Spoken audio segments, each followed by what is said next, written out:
Hello, I'm Sue with Irreversibly Moi, and today I am delighted to have with us the one and only artist extraordinaire, Carolyn Dube. Welcome, Carolyn.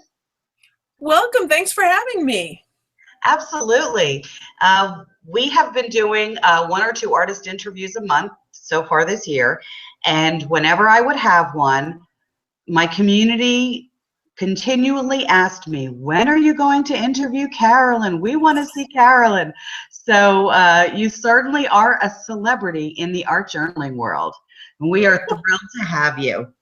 So why don't we start by you telling us a little bit about you?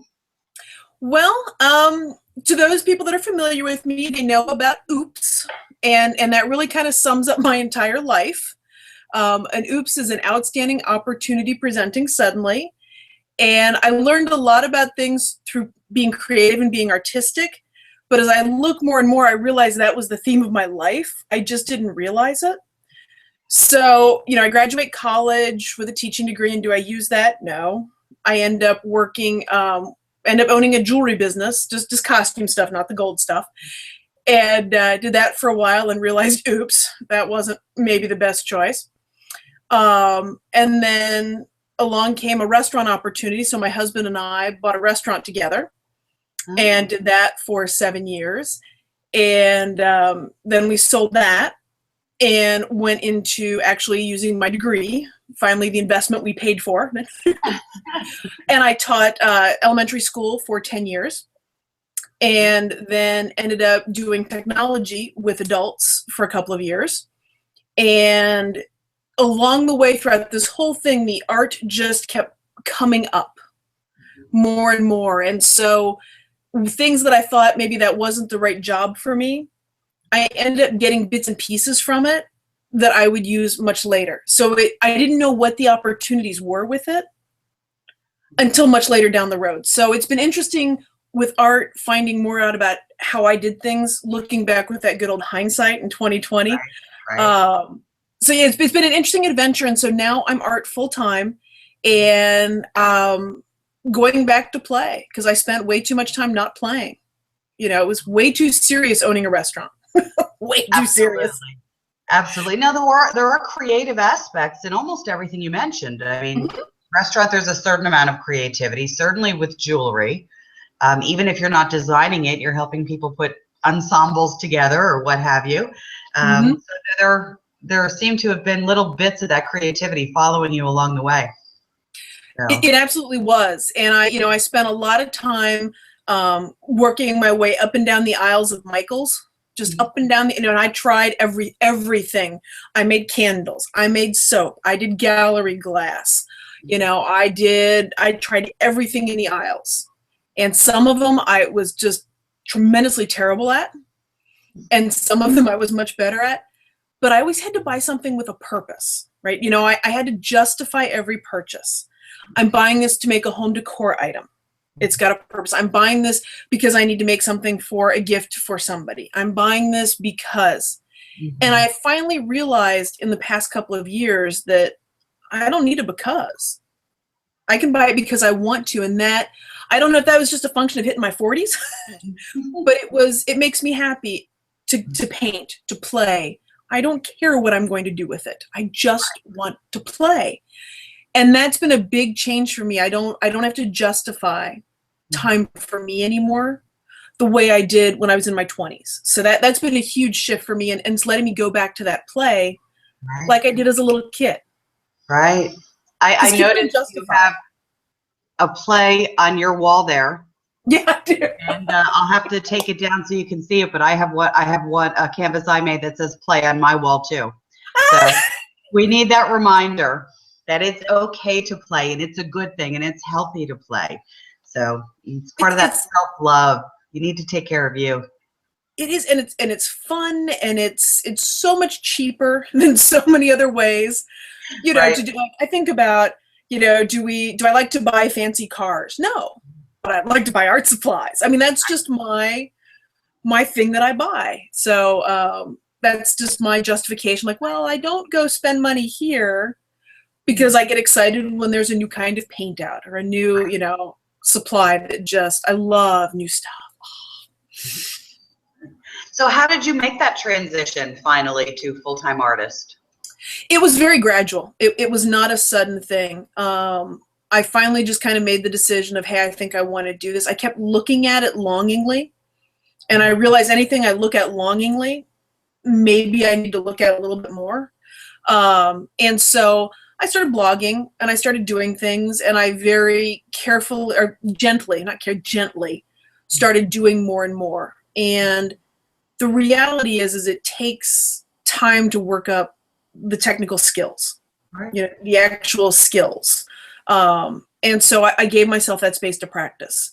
And about the time that the art just took more time than other things, then I let the other things go. Right. But it was not a sudden jump. It was very gradual. So how long have you been a full-time artist? I think 3 years. Okay. I think probably 3. Yeah, about 3. That'd be my guess. How would you describe your form of art? Now, you're pretty well known for art journaling, but you certainly do other things as well. You talked about dabbling in a number of other things.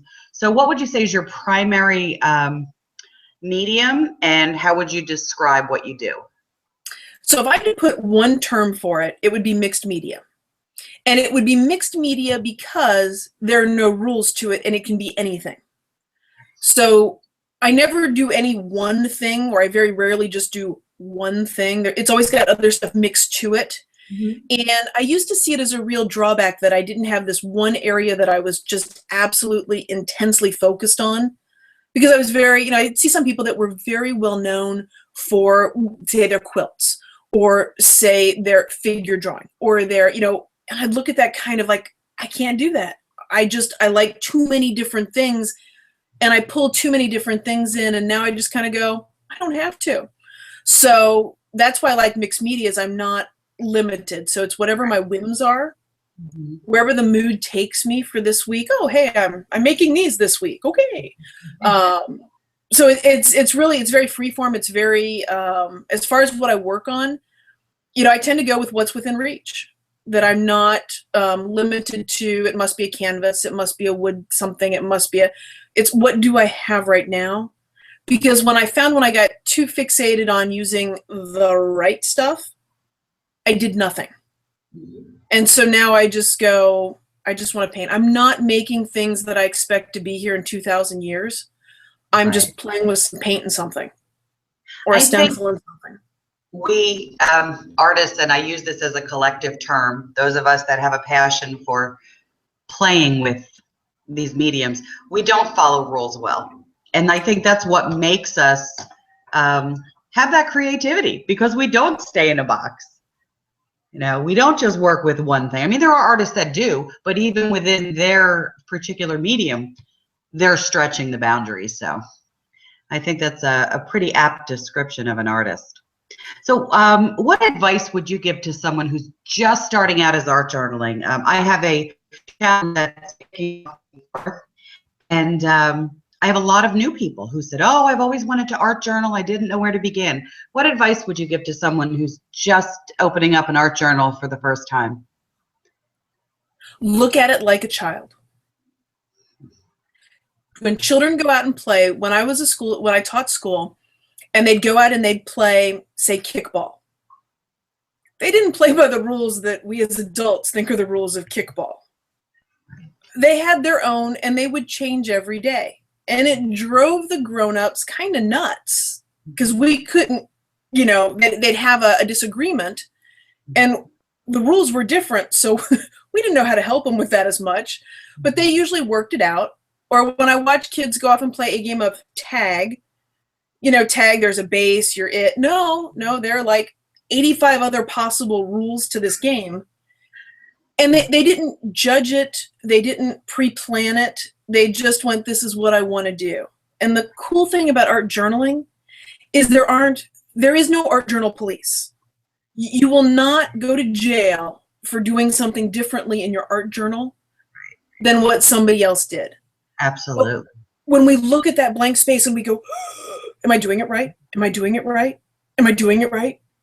that is just all this fear that if you just say, I mean, like, just let yourself screw it all up. Just say, okay. Yeah. And there really is what you're giving a perfect description of the advice I've been giving people, that there really are no rules. The rule is do what feels good to you and leave the rules outside the door. So and that's scary. Screw it up. And that is absolutely terrifying to people to say there are no rules. Because it's, well, how do I know I'm doing it right? And then to say there is no right. Oh, I mean, it just really goes in the face of how we function in society. Right. Because when you, like in my quote real jobs, you know, I'd have to fill out forms for the state. There was a right way to do it and a wrong way. And those rules made it easier in some ways and harder in others. But in art, you don't have to live by them. And so you have to let yourself, just be gentle with yourself as you get used to going without rules. It's just, and it's scary. And it's like the roller coaster, you know, you can hear it go click, click, click, click, click up. And I mean, you can either just sort of wet your pants and cry, or you can put your hands up in the air. And it's just, you know, put the hands up and let it rip, because it's an art journal. It's paper. Don't do it on gold. Don't paint with platinum. And just let her rip and just explore. The other thing I would say to people is find a place to share. The art communities are some of the greatest places to sort of come out of the creative closet, because they're encouraging, they're nurturing. Comment on other people's stuff and let them comment on yours. But that connection, that encouragement really, really did a lot for me, just to kind of accept what I was making when I was willing to put it out there. So that was a huge thing. Absolutely. And I see that in the community that we have for our challenge. Someone who's brand new will get feedback, and someone always will find the most incredibly positive thing to say. Even if maybe it's not my style or it doesn't look very pleasing to you, they always find something to encourage them with. And I think that is just, it's so fabulous to get that kind of little pat on the back and say, okay, then I guess this is okay. I am okay. I can do this. And it really feeds off of that creativity and gives you permission to keep going. So, and it's, for me, the art too is about connecting to people. Like when you watch a little kid make a piece of art, they show it to you, do you like it? And they're not doing it for validation. They want to connect with you. And that, you know, if you just do art by yourself and never share it, you lose out on that chance to connect up. And that's such a human need, is to connect. And I've met so many people through the internet, people that I would not cross in my daily life, because we're just from such different backgrounds, but the art brings us all together. Absolutely. I mean, it's just so much richer to get to know people. So absolutely. What inspires you to create when you sit down and decide, okay, I need to get inky or painty? What inspires you? Not thinking, that's for sure. If I think, it then is that pressure to do it right. Is it going to be good? And that's when I just shut down. So it's almost like I have to just sort of close my eyes and do something. Something will reveal itself to me, but not until I start. It's almost like the muse says, no, you put your money where your mouth is. Right. You make something and then I'll let you know where it's going. But I rarely, and actually when I started creating, I tried to have a plan, because I wanted it to look good. I wanted it to be good when I was done. And I get frustrated 2-3 steps into it because it looked like garbage. Right. But those are the middle steps. I mean, that's what it goes through. It has the ugly phase. Right. It's kind of what I call the awkward teenage years. Yeah. You know, if we all stopped growing at 12 or 13, you know, it would be awkward. But you got to push through that. Right. And you keep going. And so I always stop too soon when I have a plan. So whenever I can, I try and remove the plan. And whatever strikes my fancy, that's what I'm going to go with. And usually when I start out thinking what's inspired me, never is in the finished thing. Like it never. Right. Right. I think we have to get out of our own head. I think that's you know, so much of it. Like, get out of your own way, get out of your own head, and just kind of, it sounds a little woo-woo, but just feel it. Just go where it takes you. It is, So, you know, it's not so much is this right or is this wrong, but does it feel good? Does it not feel good? Like it's more about the feeling than the finished object for me. Or, you know, I think about, like, one of my heroes is Dr. Seuss. Love that man. And he's got the most wonderful drawing style. I think everybody would agree it's distinctive, it's amazing. But he did it because he didn't know how to draw. He was actually trying to draw realistic things to start with. really? And he couldn't do it.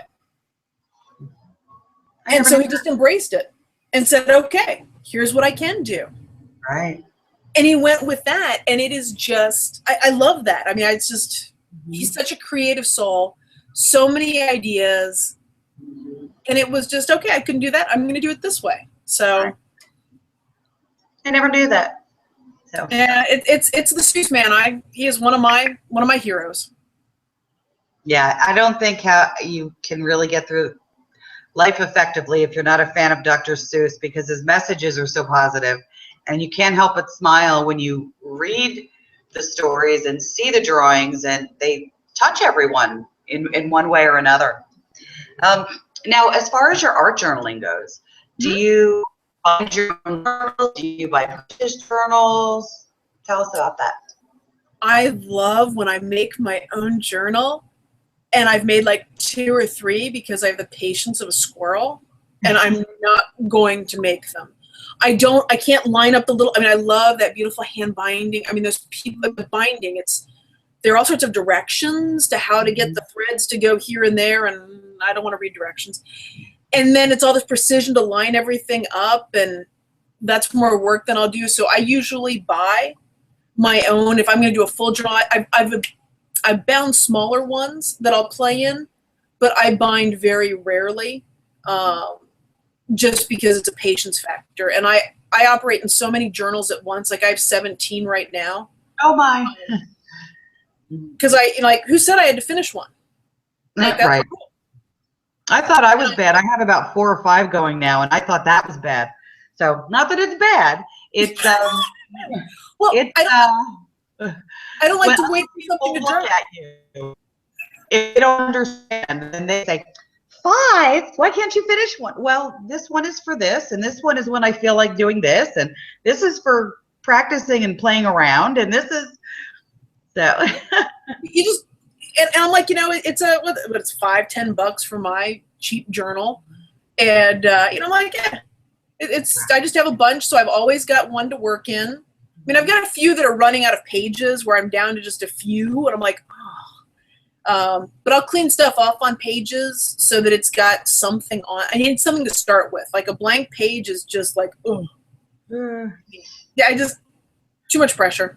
So I'll slap something on it. But yeah, I'll start them with this plan. Like, this art journal is going to be all about nature. And like 3 pages into it, I've added something else. Like, okay, it's not. I have the same thing. I think that's why I end up having so many journals, because I say, okay, this one's just going to be all about this class that I'm taking. I'm going to dedicate this whole thing from this class. And then I end up trying something else and grabbing that journal, or, hey, this would look good. And, oh, well, it is what it is. And like we established before, when art is your passion, rules don't apply. So, very much, very much. Are there colors that you tend toward using most often? The Skittles rainbow. Okay. I mean, it's the Skittles rainbow. It's more that I know what colors I avoid. Like, brown, I use not very often. I keep trying to appreciate brown. I have a couple of friends that are working on me to convince me to the greatness of brown. But I tend to be in the bright colors and avoid the red, avoid the brown. Use a little bit of red, but not a whole lot, but it's really just that tropical bright. Right. The happy colors. It is. It's just, they make me happy when I play with them. I like them, so I use them then. And I actually donated almost all my brown colors to a local group that works with kids, because I'm like, I'm never using them, so clear them out. Well, Brad could be happy. Brad is chocolate. What could be happier than chocolate? Trees, chocolate. I mean, they were they were thrilled to have any kind of donation because it's, they work with kids, so they'll take anything. Sure.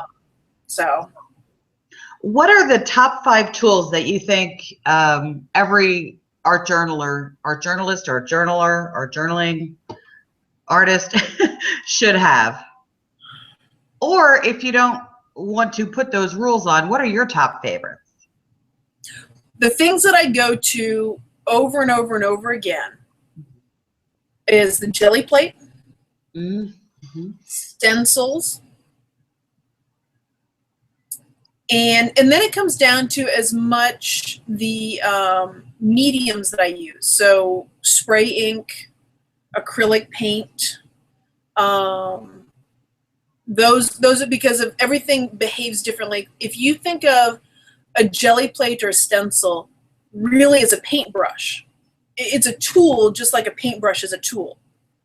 You can use those things in so many different ways that it's not, the possibilities are endless of how you want to do it. Like if I take a stencil that has, I'm trying to think about a flower on it.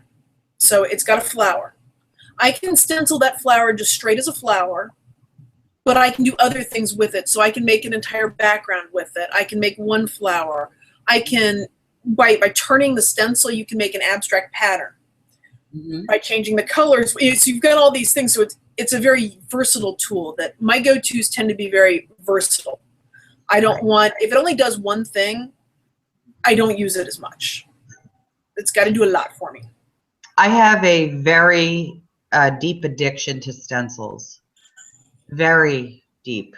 I was away this weekend and of course found an art and scrapbook store. And after shopping, well, let me preface this. Thursday, I went to my first class in probably 3 years. Walked out with 15 stencils. This weekend, just stopped in to see what they had, walked out with another 10 stencils.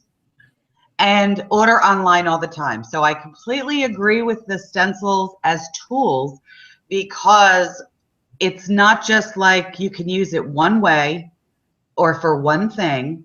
By using a different medium, by holding it a different way, by trying a different technique or wash or hit, you really have opened up tremendous possibilities. So that's my story and I'm sticking to it, and it gives me the okay to have an addiction to stencils. Well, the thing that I found too is when I was a scrapbooker, and I was a creative memories consultant, did that stuff way back, 15 plus years ago. But what I found is I would use something for one thing. And if it only did that one thing, as soon as I either tired of that one thing or moved on, that one thing was left behind. Right. But I found like a paintbrush is rarely left behind. It's just so versatile. I'm finding the jelly plate is never left behind. Same thing. And it's so things that I've used for, stencils have been, now, a good 5 years that I've been addicted. Right. And I keep loving them more. So that's how for me to be really like my favorite supplies, they have to have withstood that test of time for me. Right. Like I love die cutting and I buy the dies, but I don't use them as much as I probably could. They end up sort of staying only in one or two areas, right, as opposed to stencils that go to everything, or the jelly plate goes to everything. So, yeah, I'm addicted to, yeah. It's not a bad thing. There could be many other things that are far worse than a stencil addiction. I know, I agree. What are your go-to techniques, the techniques that you just continue to use over and over again? Lots of paint. When you stencil, there are all sorts of ways to stencil, and you can stencil very delicately and get these very crisp images. And I like lots of paint. And I spent a lot of time trying to figure out how to be really, really careful. And it wasn't me. So I want to load that brush up with paint and just slather on paint. It's just lots of paint. I like the feel of lots of paint. I like to rub my hands through it. It's so for me, it's one of my go-tos is use a lot. You know, Right. none of this skimpy little, I put a little bit here, a little bit. It's just like load that sucker up. I want to come play with you. Well, come on over. Okay. I'll drive for you. Yeah, maybe 6 hours. I'll be there in time for dinner. What are we having? Let's see. Tonight, I think we're having steak salad, so come on over. Yeah. But you know, spray inks are, I like things that are immediate. Mhm. I have a friend who doodles, and she does these very intricate doodling drawings, and she very meticulously goes in, and she'll work on them for, to me, what feels like hours, which is probably 20 minutes. And she's in there, and I don't have that kind of patience. So I like spray ink because we can hit it and go. Right. I like lots of paint on a big brush because I can cover some territory. But anytime anybody sees me get really precise, I mean, that's a real stretch for me because I'm just not precise. Right. I think that's a lot my way to go too. Yeah, immediate gratification. If it takes too long or has to sit and cure or dry for an hour or two, that it's probably not going to happen with me. So, who are some artists that you admire?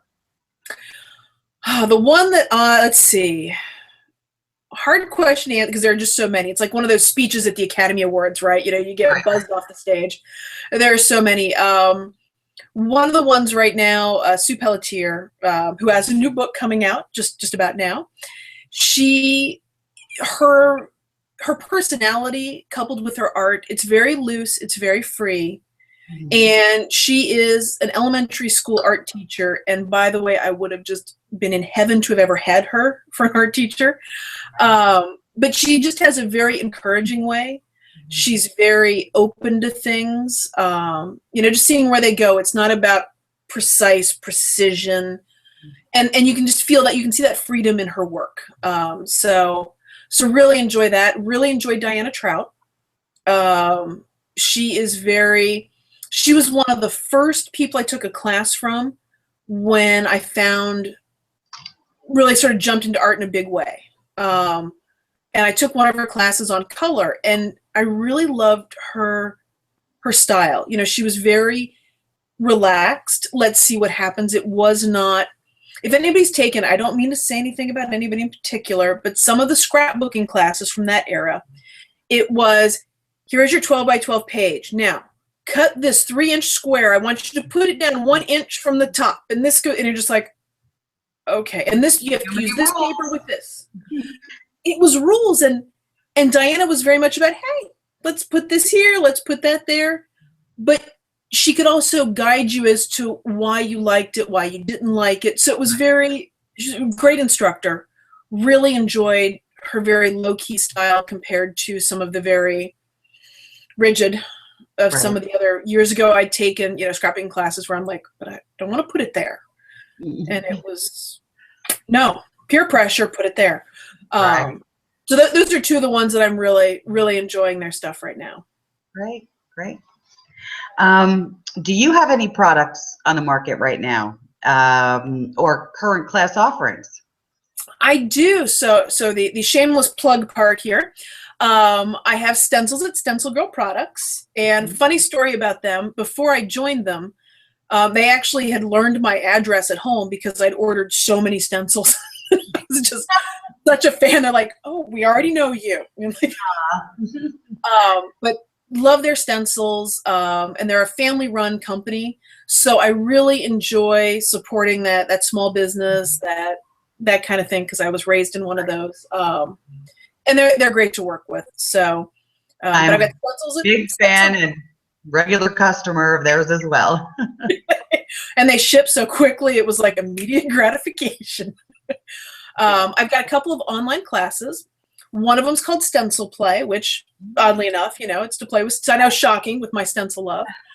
I've got 2 jelly printing workshops. One is kind of an overview or an overall getting started in jelly printing. And the other one is called One Pull Wonders. And that is my impatience part, is how to do it all in one hit. And so different ways to get what looks like a whole bunch of layers in one. Because I have the patience of a squirrel, and so we got to be able to do this in one. And they're both good for beginner. You don't need any experience with it. It just depends on what you're interested in learning. Right. And coming out in August will be, I just finished up 4 videos with Northlight. So just wrap those up. So those will be out sometime in August. So. Great. That's exciting. I'm going to look into those classes of yours. One, because I'm a stencil hoarder, and it's always nice to learn different ways to use them. And the jelly plate, I will admit that I have one, and I think I've used it twice. No! Why? Why only twice? Either I just didn't get it, or maybe I wasn't, I don't know. It just didn't do it for me. So I am going to make a pledge to take that class of yours so that I too can fall in love with jelly plates. Well, and if you want to test it out before you get the class, because you want to see if you like, but I have a bunch of YouTube videos too, so that you can see what I do. If you go like, yeah, that's cool, or like, I mean, it's not for everybody, although I have to admit, I'm pretty sure I think you're going to fall in love with that sucker. Yeah, and, I have it here, and you know, I have so many people will say, "Oh, you have the jelly plate? Oh my gosh, how come you're not using it?" Well, I don't know. So, well, you know, part of it is people, when you first look at it, because you go, what do I do with it? How do I make it do more than one thing? And you know, until you kind of get a handle on it, you kind of gotta let yourself play with it a couple of times just to see what happens. And then you kind of get the groove with it. But it's that kind of like get to know you phase, like, what are you going to do? And the one thing that I love about it is I can't duplicate anything on it. Like I actually, for a magazine article, I was trying to create step outs, and I just about, you know, just string myself up because I'm like, I can't do it. I'm like, I just need something that looks like it. Mm-hmm. And I can't. So to this day, I mean, it's been years that I've been playing with this thing. If I lift that paper up, I am surprised a great amount of the time, going, oh, that worked, or it's so much serendipity to it that I love that it's like a slot machine. It just keeps paying out for me. Like you never know what you're going to get. So. Right. Well, I was kind of thinking of it as I went on a first date with it, and we didn't exactly hit it off, but I'm going to give him another try. So that will be it for the. Well, and sometimes people, you know, they've seen somebody else's jelly print and they're trying to get that. Right. And so you're like, it doesn't look like this. And it's little nuances like, so I've some people that I know in Arizona, and they can't get more than one print where I can get 2 or 3 because I'm in the humid Midwest. Right. And they're down in the land of dryness. So it behaves different. Yeah, so you have to have a little more paint to it, or for me, it's a little less, or we end up with soup. So you start getting used to those things, but it is as much just playing and seeing and getting a feel for what you like in it. But it's the fastest way ever to do backgrounds for an art journal page, because I will print right into my art journal, just put it down and go. Okay. You just, for that speed, nothing beats it. I accept the challenge. I'm going to check it out again. Great. Okay. You mentioned that in August you have some videos coming out with Northlight. Is there anything else that is on the horizon for you, or maybe something you've always wanted to do that you hope to do? I'm teaching. I'll be teaching a jelly printing class in Mason, Ohio in September at the Creative Alliance, or the Arts Alliance. And then I'm teaching at Stamp Away again, and I always enjoy that crowd. But no, I really don't have a lot of big... Getting those videos done for Northlight was the big project of the last month that just consumed my world, and so now I'm trying to decide what's next. So, okay, well, for our viewers, listeners, our community, we will have links to all of Carolyn's social media sites and her YouTube channel, as well as her Stencil Girl stencils, so that you can find her and find out more about her and her style, and of course, so we'll be sure to add that. So we're going to wrap up with some fun tidbits. So, are you ready? I am ready. Okay. Favorite snack food? Vegan white cheddar puffs. Oh, okay. I have to say you're the first person who said that. Favorite musical artist, and you can name more than one. I know that's a tough one. Either Walk the Moon or Maroon 5. Okay. Favorite non-art related book or book you're reading now? The Da Vinci Code by Dan Brown of all time. Okay, good one. TV show you just can't miss. Oh, well, wow. Let's see. Drawing a blank here because there are like 6 of them. Let's see. I really like Rain on the Cedo. I love that show. I'm not familiar with it. It's just an absolute guilty pleasure of mine. Yeah, I don't want to miss that one. Or Scorpion. I really enjoy that one. I'm trying to think of some of the others that are the DVR. They basically all show up in the DVR. Mm-hmm. And I know, Forever. That's my top one right now. Is Forever with that. I'll have to go with that one. Forever. If I had to pick one. And that's your answer, and you're sticking to it. That's my final answer. That is okay. My final. Coffee or tea? Tea. Okay. And one odd thing we probably don't know about you. Just one. I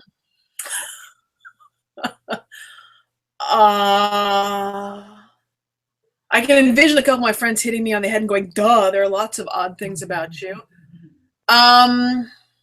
Let's see. I had a car in college that did not go in reverse. So you'd have to open the door and then you use your foot to push it out like Fred Flintstone would his little car.